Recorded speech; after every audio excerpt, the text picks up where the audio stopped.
Bombshell. The scene outside the Norfolk Superior Courthouse in Dedham, Massachusetts was nothing short of a spectacle. A circus. We saw crowds gathering day after day, not with pitchforks but with pink t-shirts and signs. The color pink, you ask? It became the unofficial uniform for supporters of Karen Read, a symbol they chose to represent their solidarity with a woman they believed was unjustly accused.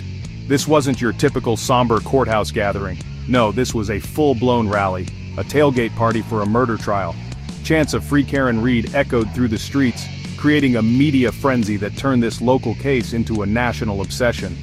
What was driving this unprecedented display of public support?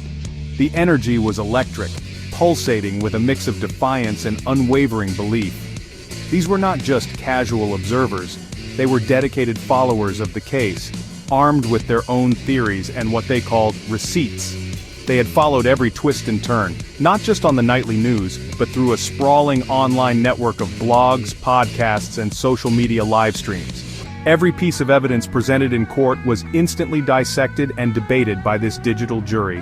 The pink-clad crowd wasn't just there to watch, they were there to be a part of the story, to make their voices heard, and to ensure the world knew they stood with Karen. Justice, they screamed, was on their side. Think about it. When have we ever seen a defendant in a murder trial treated like a rock star?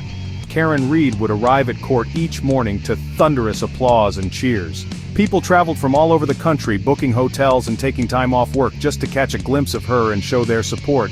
They saw her not as a potential killer but as a victim herself, a victim of a flawed investigation, a corrupt system, and a tragic circumstance. The scene was surreal, blurring the lines between a high-stakes legal battle and a public festival.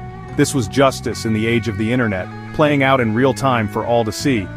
This level of public engagement is something we rarely witness. The trial of Karen Read transcended the courtroom walls, becoming a cultural event. The crowd outside was a physical manifestation of an online movement that had taken on a life of its own. They were fueled by a narrative that painted Karen Read as the underdog fighting against a powerful and corrupt machine. They wore their pink proudly, a beacon of their conviction that the truth was not being told inside that courthouse. Their presence was a constant, visible reminder that this trial was being judged in two arenas, the court of law and the court of public opinion. So what are the facts? On one side we have the prosecution's narrative. They argued that on a cold, snowy night in January 2022, Karen Read, after a night of drinking, had a heated argument with her boyfriend, Boston police officer John O'Keefe. In a fit of rage, they claimed, she backed her SUV into him, leaving him to die in the snow outside a fellow officer's home. The prosecution presented evidence from the scene, including pieces of a broken taillight they alleged matched Read's vehicle. To them, it was a clear-cut case of vehicular homicide fueled by alcohol and jealousy, a straightforward story of domestic violence ending in tragedy. Is that what really happened? Then you have the defense. And what a defense it was. They spun a completely different tale, a story worthy of a Hollywood thriller. They argued that Karen Read was the victim of an elaborate frame-up, a massive conspiracy orchestrated by law enforcement and powerful friends to protect the real killer. Their theory? John O'Keefe went inside the house party, got into a brutal fight, and was killed by someone else.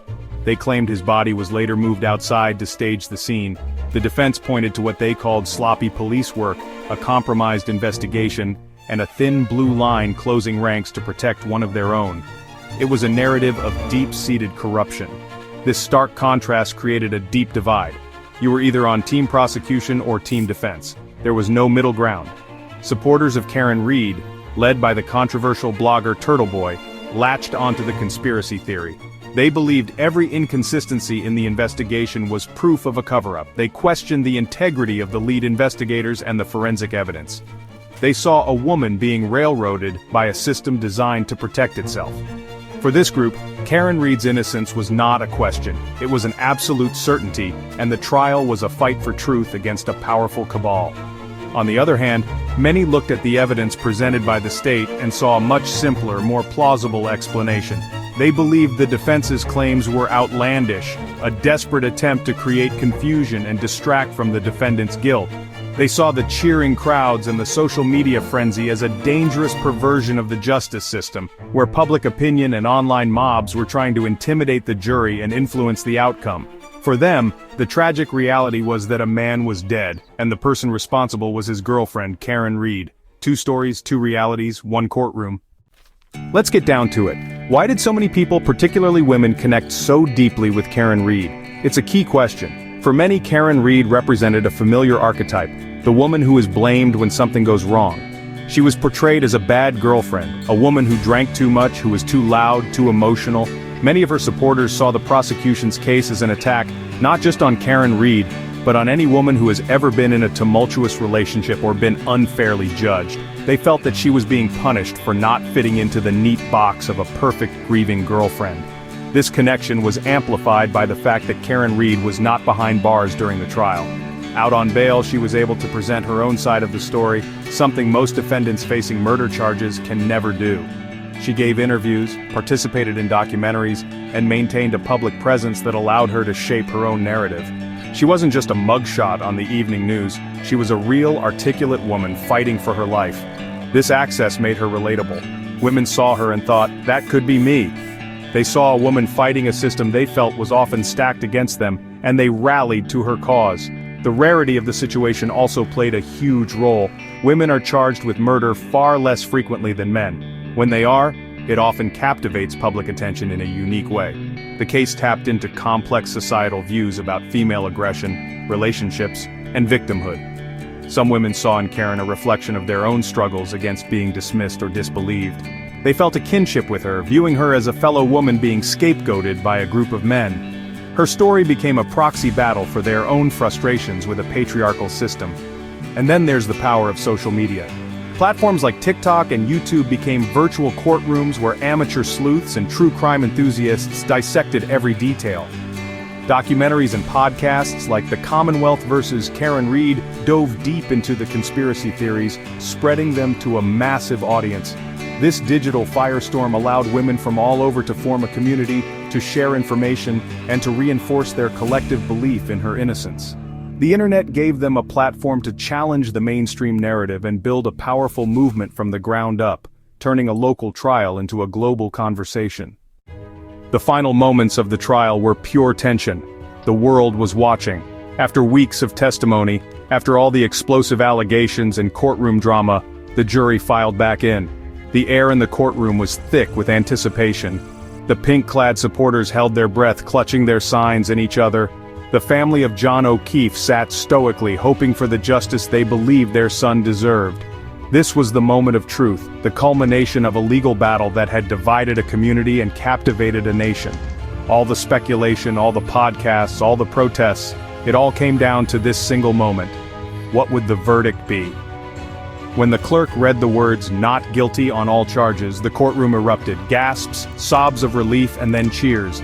Outside, the crowd went wild. It was a scene of absolute pandemonium and jubilation. The Free Karen Reed movement had won. Their belief, their fight, their unwavering support had been vindicated in their eyes. They had stood by their woman, and now she was free. The roar of the crowd was deafening, a powerful release of months of pent-up emotion and anxiety. For them, it wasn't just a legal victory, it was a moral one. Justice, as they defined it, had been served. Karen Reed herself, overcome with emotion, collapsed into her attorney's arms, weeping. Later, standing on the courthouse steps, she faced the sea of pink supporters who had become her army. She spoke through tears, her voice shaking but clear. "I'm not a murderer," she declared, her words met with a massive cheer. She thanked her family, her legal team, and the legion of supporters who never doubted her. Her message was one of gratitude and vindication. She had weathered the storm and come out the other side, not as a convicted killer, but as a free woman, thanks in large part to the relentless pressure from her public champions. In the end, the Karen Reed trial will be remembered for so much more than its verdict. It will be remembered as a landmark case that demonstrated the immense power of social media to shape public perception and mobilize a movement. It exposed the deep-seated distrust many have in our institutions and showed how a compelling counter-narrative can take root and flourish. As the crowd chanted her name one last time, Karen Reed looked out at them and said, "We did it." That "we" was the most telling word of all. A testament to the unprecedented public trial that unfolded both inside and outside the courtroom walls. Bombshell.